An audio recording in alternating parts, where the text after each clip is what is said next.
မင်္ဂလာပါဒီဗီဒီယိုမှာကျွန်တော် Android ခေတ်သစ် Android POS ရဲ့ဒီအသုံးပြုပုံတွေက product နဲ့ service တွေအကြောင်းကိုပြောပြပေးတော့မှာဖြစ်ပါတယ်ကျွန်တော်တို့ product ကကြတော့ဒီ physical product အရောင်းကုန်တွေကိုပြောတာဖြစ်ပြီးတော့ service ကကြတော့ဒီဝန်ဆောင်မှုလုပ်ငန်းတွေဖြစ်တဲ့အလားပြင်ဆိုင်အလားပြင်တာ Aircon service ဒီ workshop တွေလိုမျိုးနောက်တစ်ခုကကြတော့ဒီစပင်ညက်ဆိုင်စားတဲ့ဒီဝန်ဆောင်မှုပေးတဲ့အားတွေကို service နဲ့သတ်မှတ်ထားတာဖြစ်ပါတယ်ကျွန်တော်ဒီမှာ close ရတော့ဒီ POS အနေနဲ့ဆိုလို့ရှိရင်တော့ product ကိုတစ်ခုအနေနဲ့ဖွင့်ပေးတာဖြစ်ပြီးတော့ service ကိုအသုံးပြုမှာဖွင့်ပြီးတော့သုံးနိုင်ပါတယ်အဲဒီတော့ကျွန်တော်တို့ဖွင့်သုံးဖို့အတွက် setting နဲ့ဝင်ရပါမယ်setting ထဲမှာဒီမှာ short configuration အောက်မှာရှိရပါတော့enable product sales ဆိုတာရှိရအဲ့ဒါဖွင့်ထားပြီးသားဖြစ်တယ်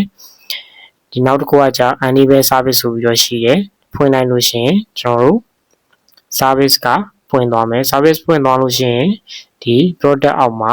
service ရဲ့ physical item ဆိုပြီးတော့နှစ်မျိုးရှိရကျွန်တော်တို့ add လုပ်တဲ့ချိန်ကြလို့ရှိရင် physical item က expiry ဒီ quantity တွေ stop တွေထည့်ပေးရမှာပေါ့နော် service မှာကြတော့ stop ထည့်ပေးစရာမလိုဒီတော့ unit တော့ရှိရ unit ကကြတော့ဒီကျွန်တော်တို့ဒီဥပမာဆိုလို့ရှိရင် session တွေနာရီနဲ့အသုံးပြုတဲ့ service တွေဆိုလို့ရှိရင်ဒီ session တွေနာရီတွေကိုအသုံးပြုလို့ရအောင် unit ကိုထည့်ရပေးတာဖြစ်ပါတယ် service မှာလည်းကျွန်တော်တို့သုံးရတဲ့ပစ္စည်းတွေရှိနိုင်တဲ့အတွက်သူ့ကိုcost price တွေထည့်ရပေးတယ် margin ရှိမယ် sales price ရှိမယ်အဲဒီတော့ကျွန်တော်တို့ကဒီ service က product တစ်ခုလိုပဲရောင်းတဲ့ပုံစံမျိုးဖြစ်ပြီးတော့ကျွန်တော်တို့ဒီကုန်ကျစရိတ်တွေကိုလည်းတွက်ထည့်ထားပြီးတော့ report မှာကုန်ကျစရိတ်ဘယ်လောက်ရှိရဲအမြတ်ဘယ်လောက်ရတယ်ဆိုတာကိုတန်းပြီးတော့ကြည့်လို့ရမှာဖြစ်ပါတယ်product ထည့်ထားတော့ဒီမှာ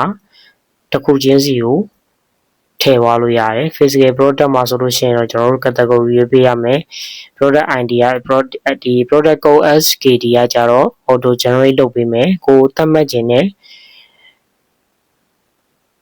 ဒီနံပါတ်ပြတစ်ခုခုရှိရဆိုလို့ရှိရင်လည်းကိုယ့်ကိုပြောင်းပြီးသတ်မှတ်ပေးရမယ်ဒါပေမဲ့အဲဒီ code တွေကကြတော့ unique ဖြစ်မှရမှာပေါ့နော်ထပ်နေလို့မရဘူးဒီမှာကျတော့ cost price ကကြတော့အရင်ပေါ့နော်အရင်ထည့်ပေးရမယ် margin price ကကြတော့ဒီ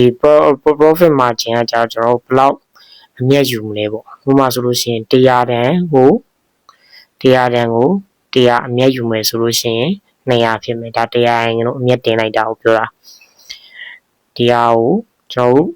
margin သတ်မှတ်လိုက်တာနဲ့အမြတ်ကတော့ auto တွက်ပြီးသွားမှာပေါ့နော်ဒါ calculation လုပ်နေတာဖြစ်တဲ့ဒီကဏ္ဍတွေကပြောင်းလဲတွေဖြစ်နေတာပါဒီ inventory control မှာဒီ minimum stock alert ဆိုတာပါတယ်သူကကိုကြိုက်တဲ့လောက်ထားလို့ရတယ် default အနေနဲ့တော့5လို့ပေးထားတယ်သူဖွင့်သုံးလို့ရတယ်ပိတ်ထားလေးရတယ်သူကဒီstock ဒီ stock မှာ9ခုပဲကျန်မယ်ဆိုလို့ရှိရင်ဒီ alert ထုတ်ပြမှာဖြစ်တယ် POS မှာလည်းပြမယ်ကျွန်တော်တို့ဒီ admin dashboard ပေါ်လည်းဒီဟာကိုပြပေးတော့မှာဖြစ်ပါတယ်ဒီမှာ stock quantity ကတော့ဒီမှာ0ဖြစ်နေတယ် item ကမသိမ်းရသေးဘူးဖြစ်တဲ့အတွက်ဒီနေရာမှာ log ပုံစံဖြစ်နေတကယ်လို့ဒီ item product ကို save လုပ်လိုက်ပြီဆိုလို့ရှိရင်တော့ဒီမှာ plus button လေးပေါ်ပြီးတော့ quantity ဒီကနေနှိပ်ပြီးတော့ဖြည့်လို့ရတယ်ဒီမှာ unit တွေပါမယ် unit တွေကကြတော့ကျွန်တော်တို့ဒီ PC ဆိုတာတော့အနည်းဆုံး unit ဖြစ်ပြီးတော့သူရဲ့ rate က1ဖြစ်မယ်ပြီးရင်ဒီမှာကျွန်တော် price သတ်မှတ်မယ်100ထား200ဖြစ်သွားမယ်ဆိုတော့ဒီမှာ barcode ကို generate လုပ်ထည့်လို့ရတယ်ပြီးရင်ဒီမှာ print လုပ်လို့ရမယ်ပြီးရင် unit ထည့်လို့ရမယ် PC ပြီးရင် box လာမယ်ဆို PC က box ထဲမှာဘယ်နှခုရှိလဲ10ခုရှိရဆို10ပေးလိုက်ပါပြီးသွားလို့ရှိရင် price ကိုတော့2000တောင်းမို့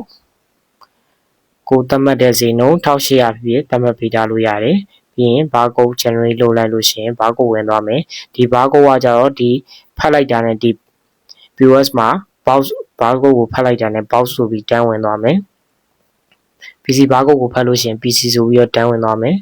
နောက်တစ်ခုထပ်ထည့်လို့ရသေးတယ်ဒါဆို package အနေနဲ့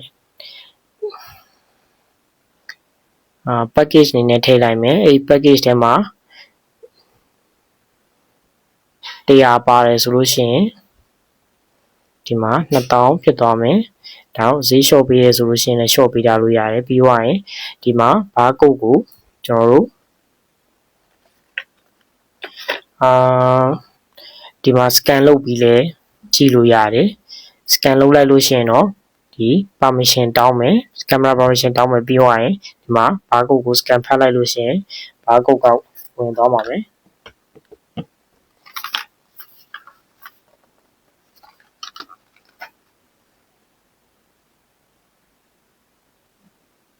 ဒါဆိုလို့ရှိရင် barcode ဝင်သွားမယ်အဲ့ barcode ကိုတင်လိုက်လို့ရတယ်ဒါမှမဟုတ်လို့ရှိရင်ဒီမှာ generate နှိပ်ပြီးတော့တင်လိုက်လို့ရတယ်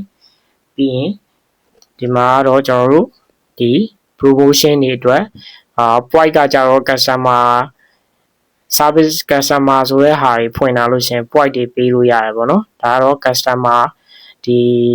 future ကိုသုံးလို့ရှိရင်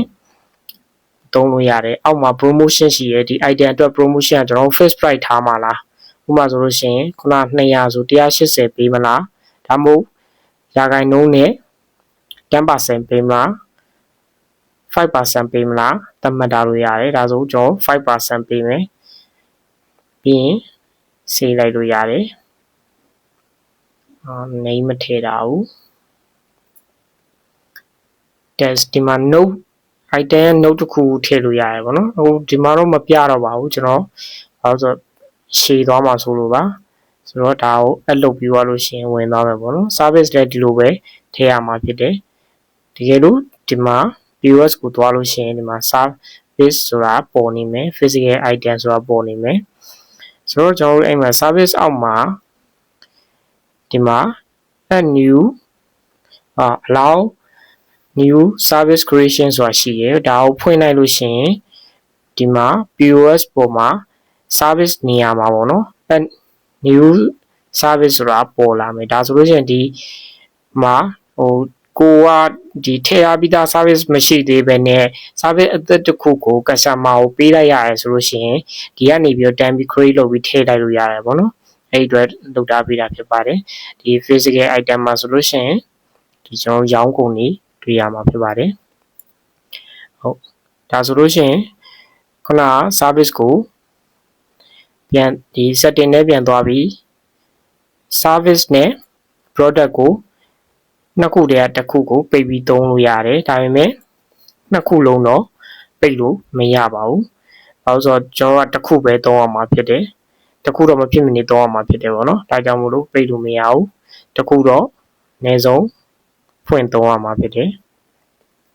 ဆိုတော့ဒါဆိုလို့ရှိရင်ကျွန်တော်တို့ product အကြောင်းကိုသိသွားပြီပေါ့နော်နောက် video တွေမှာကျွန်တော်နောက်ထပ်ဒီ detail ကြတဲ့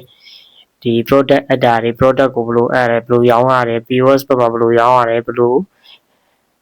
stocking တွေလုပ်ရတယ် stock extension တွေလုပ်ရတယ်ကိုတစ်ခုချင်းစီကိုအသေးစိတ်ထပ်တင်ပေးသွားမှာဖြစ်ပါတယ်ခုကတော့ဒီ setting တွေက service တွေဒီ future တွေဖွင့်သုံးတာကိုပဲပြချင်တာဖြစ်တဲ့အတွက်ဒီ video ရတော့ဒီလောက်ပါပဲခင်ဗျ